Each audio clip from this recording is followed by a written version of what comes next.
Good evening, everybody. I want to welcome you all to yet another PVS Live show. And tonight we're talking some seriously hot topic tonight. And to be perfectly honest with you, I don't really want to discuss this particular topic because it brings in a lot of different elements of one's personality, perhaps politics, maybe even religion, ethics, all that kind of thing.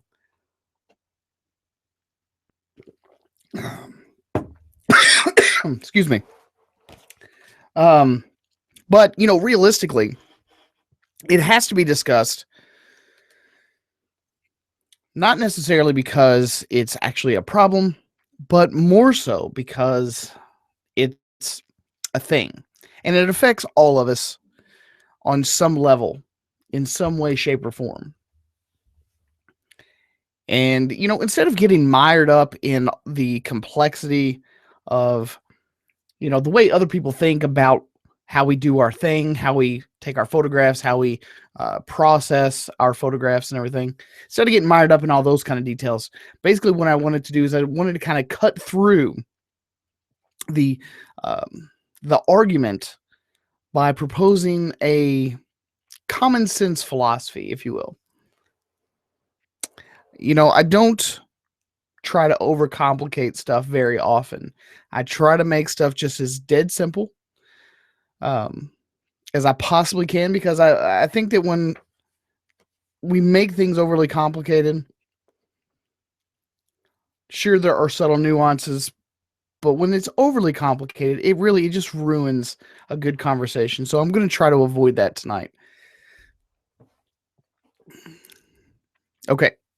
So the topic that we're going to be discussing tonight is photo retouching. A lot of people, celebrities, stuff like that, they've all kind of come out here recently, and they've all been talking about, um, you know, you know, photo manipulation is a bad thing. It's a horrendous thing. It sets too many girls up. See, and I don't understand why it's just girls. I mean, like, boys don't read magazines or something. Oh, yeah, so that was another nuance that I was wanting to kind of avoid. But, sexism is very real as well, not just to females either. So, but a lot of the critics of photo manipulation say that it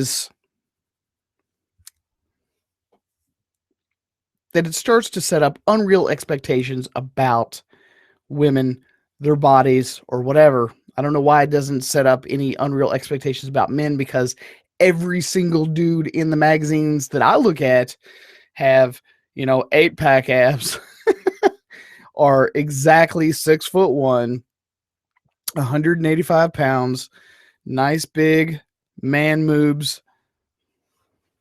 They've got a fantastic physique. But there's a big difference, I think, between the way females see their world and the way males see their world. I don't know.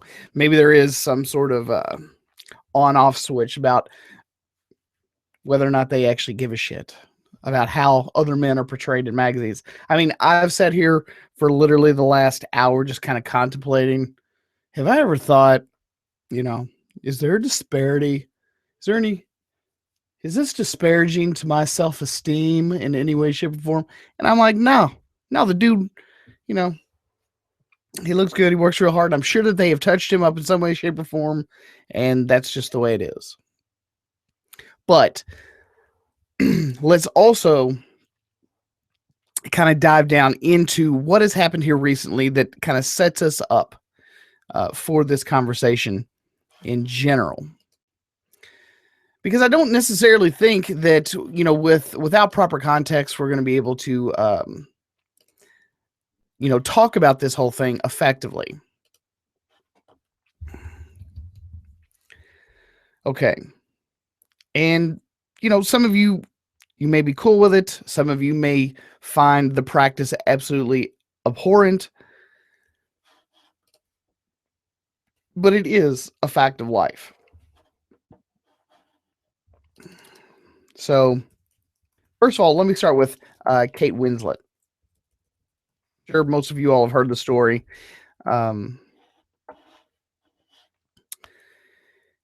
Essentially, what Kate Winslet did here recently is that she had put into her new contract. I guess she was doing some Lancome. Is that how you pronounce it? Lancome ads.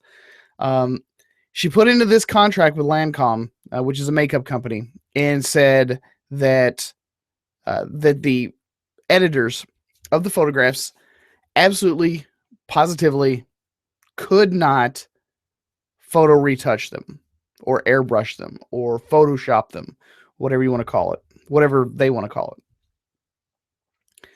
And of course, everyone and their mom, oh, congratulations, Kate. Congratulations.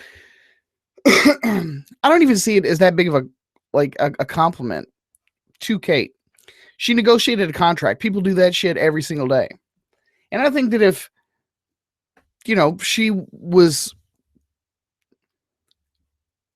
genuinely concerned about these kinds of things, that, perhaps the topic may have come up a little bit sooner. Maybe it had come up a little earlier. Who knows?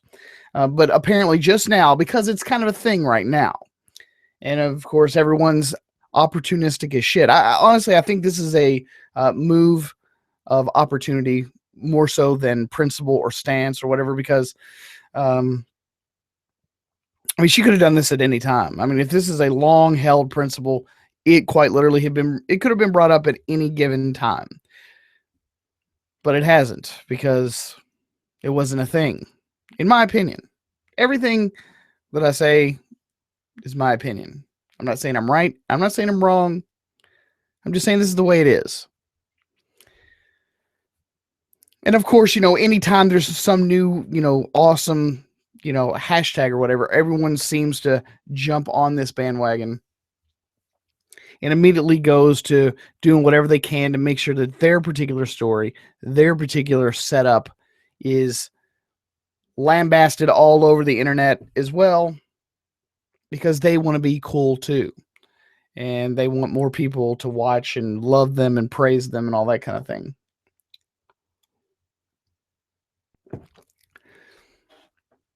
So anyway, Kate Winslet refused to let Lancome airbrush her ads for a new campaign. She apparently felt so strongly about not being airbrushed in those particular photos that she negotiated it in her contract, which is exactly what you're supposed to do.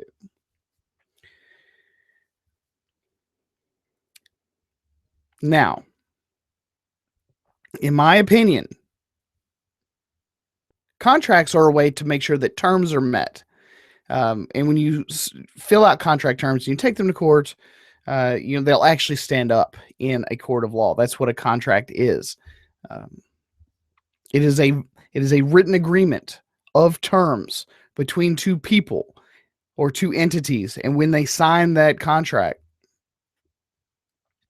that binds them to those particular terms. But like I said, she's never once brought up these issues before. But now it's the thing. As far as Kate Winslet goes, I think she was great Titanic. I'm happy she let Leonardo not get any part of the door and all that kind of stuff. But she's not some innocent bystander in all of this. And she's not some crusader either. Photo manipulation, quite literally, has been around since people were able to draw. And to a large extent, I don't really think that people realize to what extent magazines and books and all this other kind of stuff, they're mediums of art. So you need to keep that in mind. I think people get their panties in a wad entirely too often. But the issue mainly that so many critics of photo retouching have is basically an issue of, social ethics or some sort of emotional sensitivity toward suggestible girls, young girls or whatever. So anything that ends up being airbrushed especially the ones that end up getting botched, have to be exposed, so that they can go, aha, see, look, this is a ridiculous edit, and this is, the woman was beautiful before, and now you're right. All of those things are true.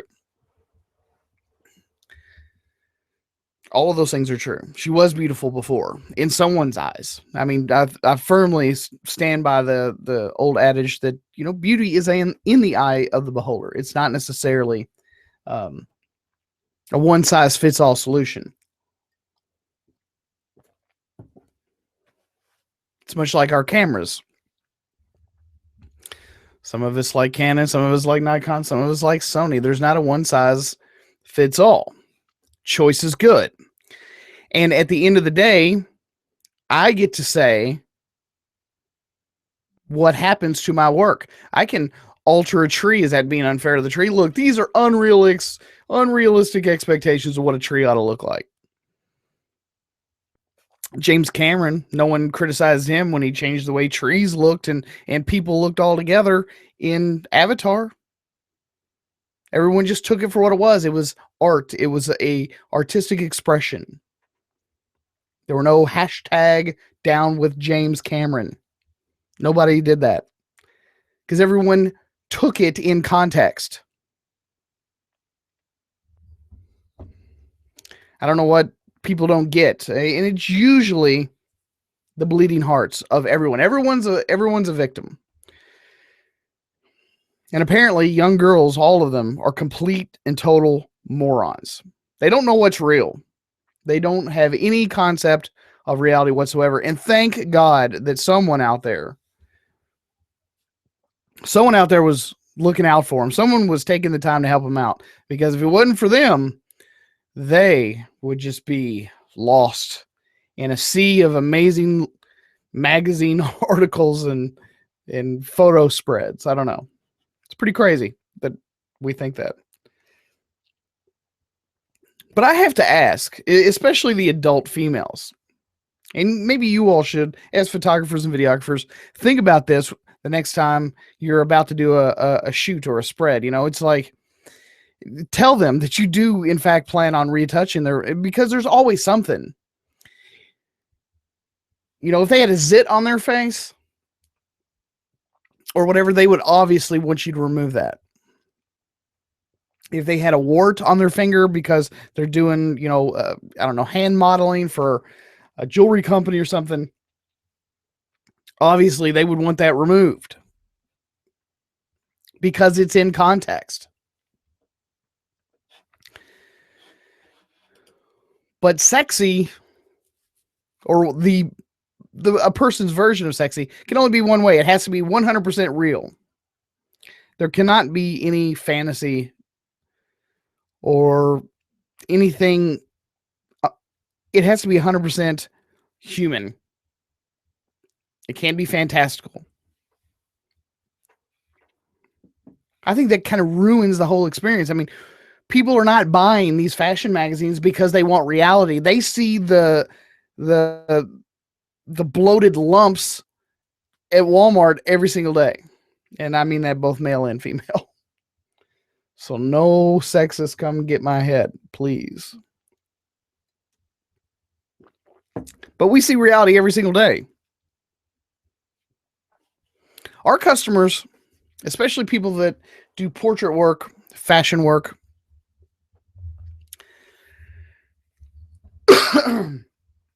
anything like that, they're not coming to you because they want, at the end of the day, to look as completely normal and regular as possible. Because if that was the case, they wouldn't be wearing, $15,000 dresses or $100,000, diamond necklace in that ad either. Which is horrendous. Okay. And here is the irony of it all.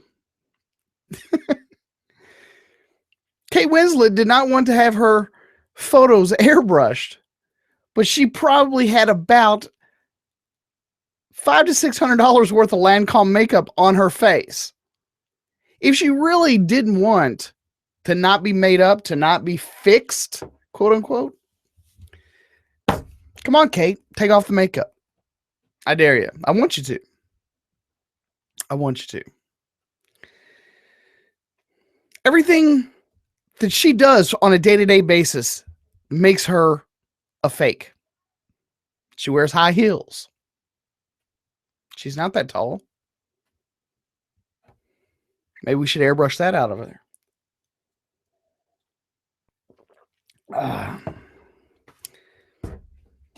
She puts hair color in her hair. That ain't your real hair. Makeup on her face. Probably has laser hair removal.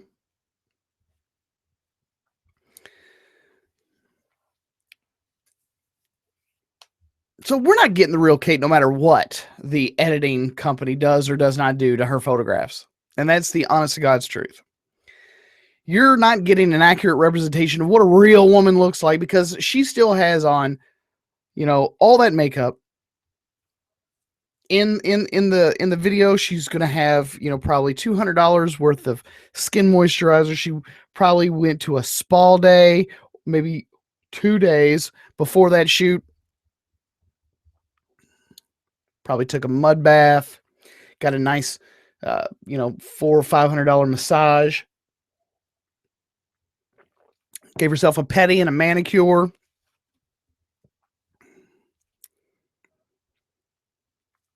All things that regular people cannot do. They can't afford it. So is that the reality that we live in? That it's okay to put on all this makeup and go through all this trouble to be normal, regular, to not give unreal expectations to young, impressionable young women? I think it's a farce. I think it's a complete and total farce, at least on a case-by-case basis, specifically talking about Kate Winslet. But there are a lot of other, you know, celebrity douches that are trying to jump on this bandwagon about whether or not photographs should even be retouched. But I have a lot of faith and confidence in the human race in general. I'm not saying they're perfect. I'm not even saying they're close to where they need to be. But for the most part, people are not dumb. We don't give most folks enough credit. They're not dumb. They realize that the women in those magazines are not realistic representations. Real women have stretch marks. Real women have C-section scars. Most women have a little bit of cellulite. Some women have blemishes. Most women have freckles. There's a lot of stuff. And I'm telling you right here and now, there is a fetish for every single one of those things. It's a true story. We could Photoshop them all out and there would be a market for that. Or we could leave these people perfectly natural and there's definitely a market for that. People like them big. People like them black. Some people like them super tall. Some people like them really hairy. Some people like them freckly, big booby, little booby. There are a million different ways that people like to get their groove on. But you have to take these kind of things in context. Porn is as much a fantasy as fashion magazine is a fantasy. You see what I'm saying? Neither one of them is a realistic representation of what you're going to get with the average human being out in public on a day-to-day basis. And that is the reason why we go there. That's the reason they are called fantasy or fantastic, or the reason it's called make up. It's not meant to be an accurate representation of reality. We see that every day. We don't want reality. If all we wanted was reality as a species, we would not be going to movies. We would not be going to Ren fairs. We would not be going to, you know, Halloween parties for sure. Speaking of Halloween, it's, you know, right around the corner. We wouldn't do any of that stuff, but all that stuff is massively popular. Cosplay, all these things are popular things because it is an idea. It is a It is an artistic expression. It's a form of self-expression, to want, to need, to desire to change oneself. But see, when you change yourself, generally that gets you off the hook. You know, if it's self changing, then no one would ever, you know, like Bruce Jenner, he wanted to be a woman, or was always a woman, and he just figured it out. Then what we're basically looking here, you know, we're looking at, I don't know, self-improvement. Or I don't know what that would be categorized as. Self-identification. But yes, if you don't want to be photoshopped, if you don't want to be airbrushed, if you don't want to be changed in any way, shape, or form, and you have the option to contract that out, well, a lot of people can't afford to contract that out. You know, Kate Winslet's got plenty of money. She can afford to negotiate terms. She's got plenty of money. She has the ability to go, look, I only want to look a specific way, and you must agree to my terms, or else I'm going to go back to my mansion and my nice, awesome car, and you can kiss my ass. But most people that are just getting into the business cannot afford to do that. They need the money. So if they cannot afford to contract that out and yet still sign the contract, then all artistic rights and freedom go to the photographer and the photo retouching person. Okay, that's how that's going to go. The photo editor is going to be allowed to take whatever creative liberties he wants within the realms of within the confines of the project. But if you went on ahead and signed the contract, if someone signed a contract that did not put any provisions about what you could or could not do with those photographs, then there is no legal basis to stand on. Of course, we're not necessarily talking about a legal basis. We're talking about social ethics here, I suppose. Now, you have to remember that even back in the Renaissance days, when painters, I mean, obviously photography was not around yet. So Renaissance portraiture is as much a fantasy as Playboy centerfolds. Okay? It is an artist rendering. The photographers get most of the time, photographers get to come up with the idea. Okay, I want to do a shoot that involves X, Y, and Z, and I also want to include some elements of A, B, and C, and I want to put it all together, and I want to get together with some of my friends, and I want to make this thing happen. And then everyone gets together, and then the hair and makeup, set design, the wardrobe, the photographer, the lighting, the editors, they all get together. The model says, oh yeah, that would be so awesome. I would love to be involved. Sign me up. And they all get together and they start to work on a project, and then they make it happen.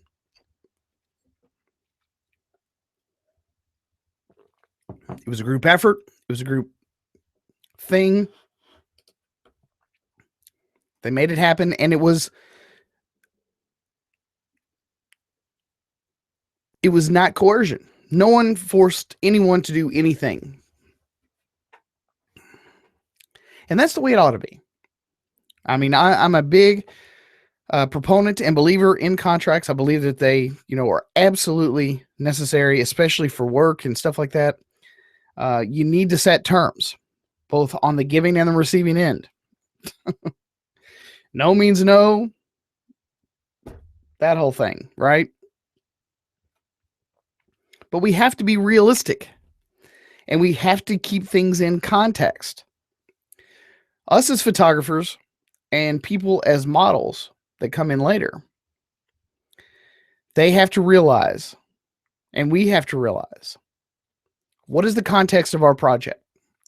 Is this a true to life? If this is a documentary, and because there are there are documentary photographers, there are documentary filmmakers, and you get to see life as it actually happens, or as it actually happened. You get to watch the news every night. That is documentary, journalistic photography, and filmmaking. Not necessarily filmmaking, but electronic news gathering, whatever. But that is reality. That is what people who specialize in the realm of reality, that's what they do. They do journalistic stuff. They do documentary work. If you're a creative artist, if you're a creative photographer, if you're a creative videographer / filmmaker, then you don't deal in reality. There are people that are already doing that every day at 4 and 11 on the news. Okay, that's what they do.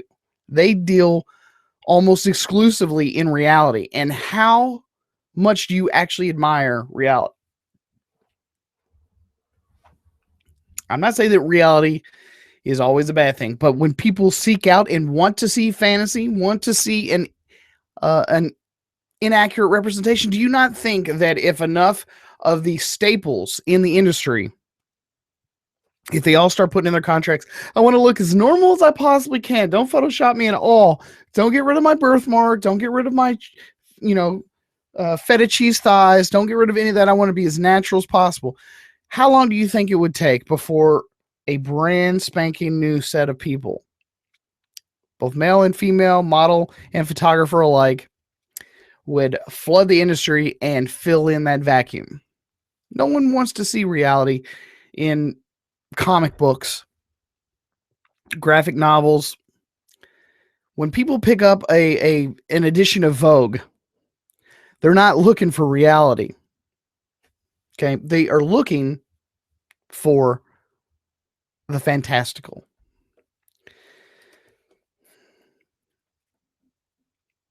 But retouched photographs simply, they're just the traditional prerogative of contemporary artists right here and now.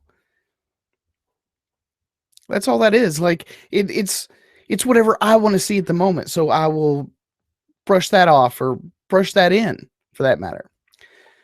That's what photo retouching is all about. Photo manipulation has been happening since the dawn of the pen, period. You're not going to get rid of it. No hashtag campaign ever is going to get rid of it.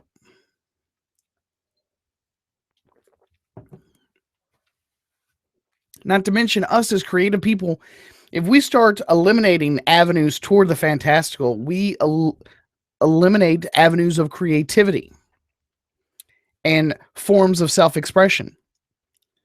And I'm sorry, I'm just not going to cut that loose. I'm not going to turn my creative artistic expression over to the whims of some politically charged loudmouths. It's just not fucking happening. Oh, Mark, you're just some white guy with a lot of privileges. Really? Don't start that with me. I'm an artist.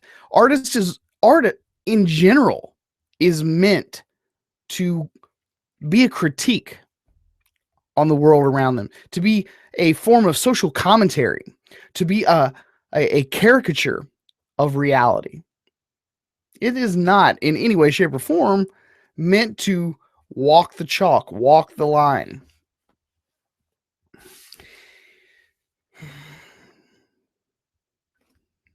It's ridiculous. I mean, so many people are just constantly looking to be victimized. Oh, I'm a victim, and I want someone to feel sorry for me. Or someone start a hashtag campaign for me. But no one wants to just take the simple responsibility, just like Kate Winslet did. I do say, I'm not applauding, what she did. I mean, she's a businesswoman. She deals with contracts all the time. She's got an agent. She knows what that's all about.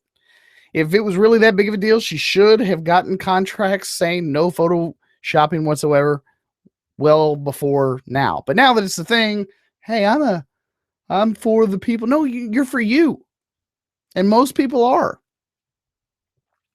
Self-interest drives almost all of us. We do things because it benefits us. Unless it's charity work, most people don't do jack shit if it doesn't benefit them. And I think people, to a large extent, tend to forget that being in a creative business, whether it be poetry, art, photography, videography, whatever,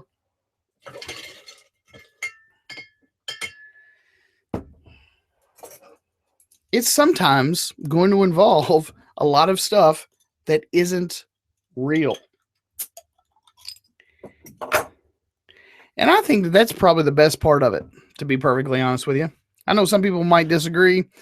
I'm not a documentary photographer. I'm not, I don't work for National Geographic. If I wanted to photograph reality, I would have gotten into journalism. I got into photography because I loved the creativity part.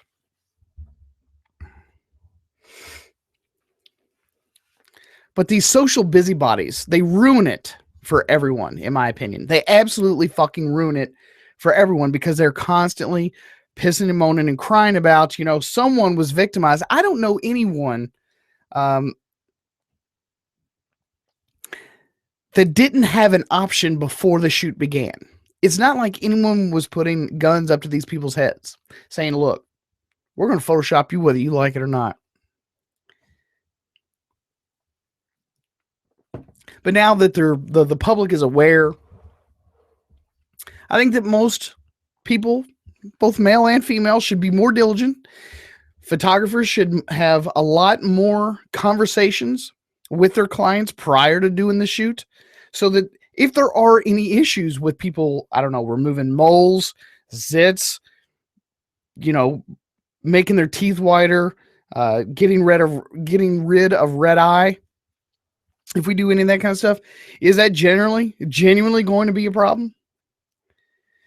Because if they want reality, by God, it'll make my job a whole hell of a lot easier. Hours and hours and hours of my life shall be saved if I genuinely don't have to do any more photo retouching anymore. So, I mean, the long and short of this entire thing, and I think this speaks to the heart of the issue,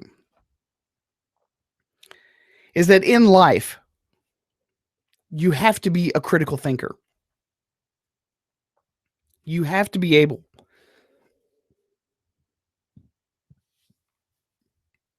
to use your brain and to think critically about the environment, to think critically about your circumstance, to think critically about the company that you keep, the jobs you take, and the ventures that you embark on. I just don't think most people realize how inept they aren't. You're not a victim. You're not stupid. Do your due diligence. Make informed, responsible choices.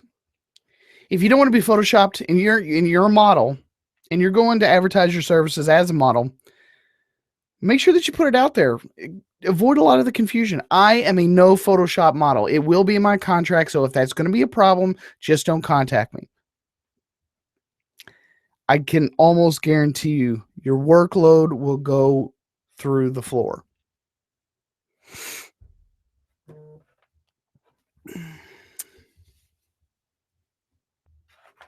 Again, we're trying to set up the concept here that when you're looking at specific magazines, you're looking at television and movies, it is a world of fantasy. It is not meant to be a one-for-one accurate representation of real life. We've got that every day.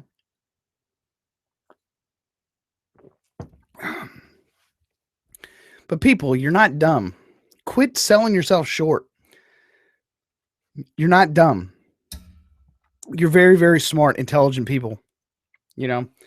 Models, you've got a responsibility to yourself. If you have ethical principles within yourself to never, ever be photoshopped, make sure that your perspective photography assignments, make sure that they know that. And make sure that it's in every single one of your contracts. This is not a big hoopla over whether or not photo retouching is actually evil or not.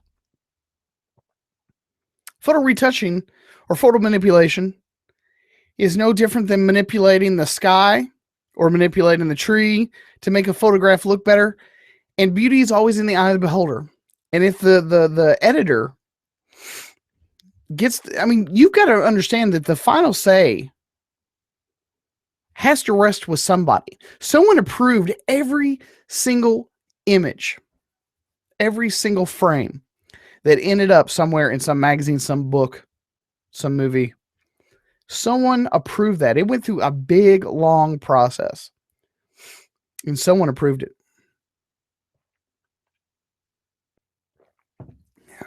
And they have been for years. But the point of it is that critical thinking skills are an absolute necessity. Okay? Make sure that you do your due diligence. Make sure, photographers, if you're listening, you do your due diligence. Make sure that whatever you plan to do, you get it in writing, in contract. If she doesn't have any, or he, I don't want to keep saying she, because male models work too. But if they have certain restrictions or something about whether or not you can edit unrealistically those photographs, you should make sure that you know that stuff. Ask those questions. Proactively ask those questions. Because don't leave it up to chance. Because I'm telling you, if they didn't think about it and then they try and come back later on and go, oh, well, you know, I was taken advantage of and I was forced to do it. Horse shit. Everything now is some legal battle or whatever.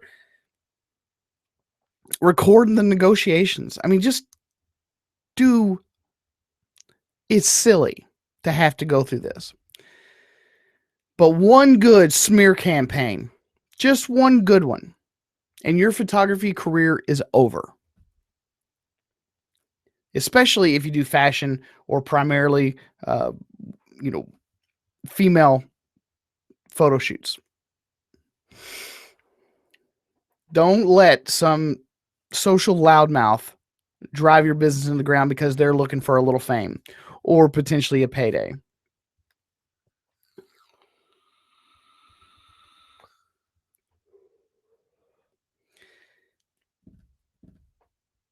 I mean, I got to be honest. The problem isn't altered photographs. It's people's failure to alter their expectations of them. Okay? You have to alter your expectations of what photographs in these places, in these magazines, in these books. I mean, what are they for? Why do we buy them? I mean, I don't have any unreal expectations when I pick up those fucking magazines. I know exactly what I'm getting. It is a piece of fan fiction, pretty much. It is a piece of fantasy. In no way, shape, or form grounded in reality. So you have to, in many ways, keep those kinds of things in perspective. Else, you're going to fall into the trap of, you know what, you're right. I was a victim. I was taken advantage of, and it was really bad for me. It was very horrifying. I'm really glad that you brought that up. And, you know, it's just that whole cycle of fake victimization. Okay. Photographers, cover your ass. Models, cover your ass. Get stuff in writing. Make sure it's contracted.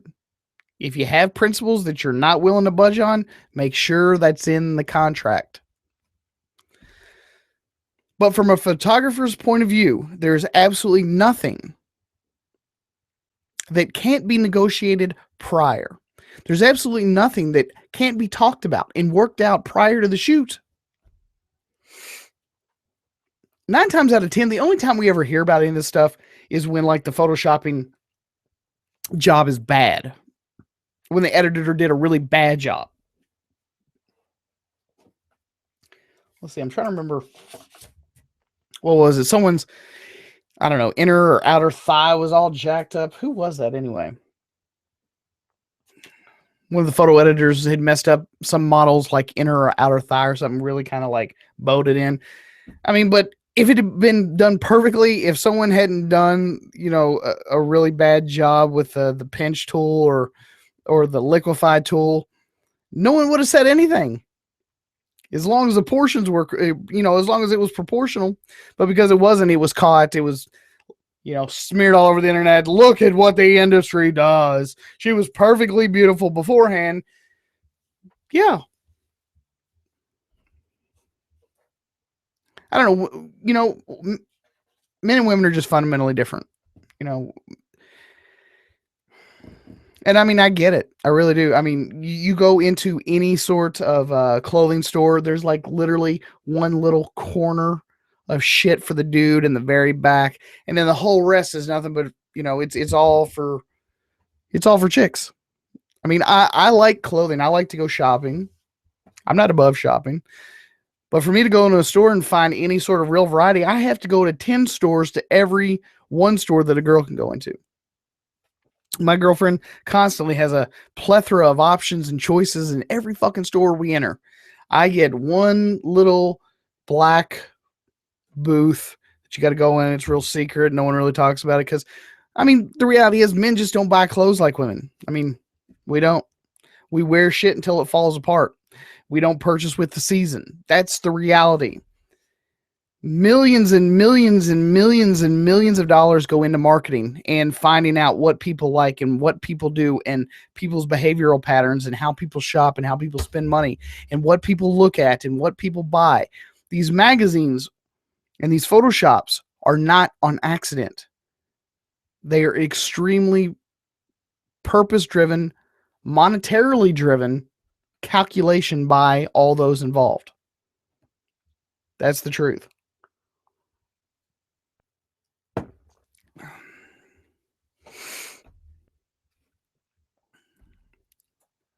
I'm not being sexist. I'm not being, I don't know, pro industry or anything. I'm not trying to offend anyone. I'm not trying to be anti anything.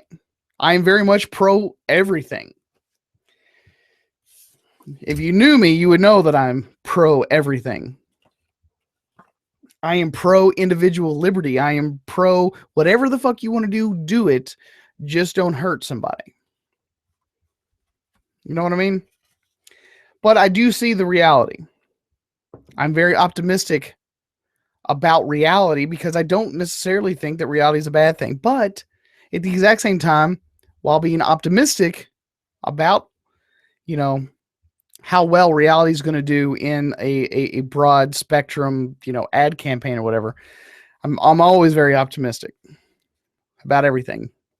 But I'm also very realistic about the fact that these companies, these advertising firms, these photographers, these models, these designers, these hair and makeup artists and stuff, they're not in this business because they constantly create the mundane, because they constantly create the regular, because they constantly create the everyday. They don't. And that's the reason they're paid so well. That's the reason they get contracts. That's the reason they get paid. Is because they're paid to do an actual, very specific, highly targeted job. And that is to create a fantasy just out of reach. Maybe not out of reach, but, they want it to be something that you can reach for. But anyway, I'm going to go ahead and step off my soapbox, and I'm just going to remind everyone that, photography is a creative art. You should take it as such. And it's a beautiful, beautiful art.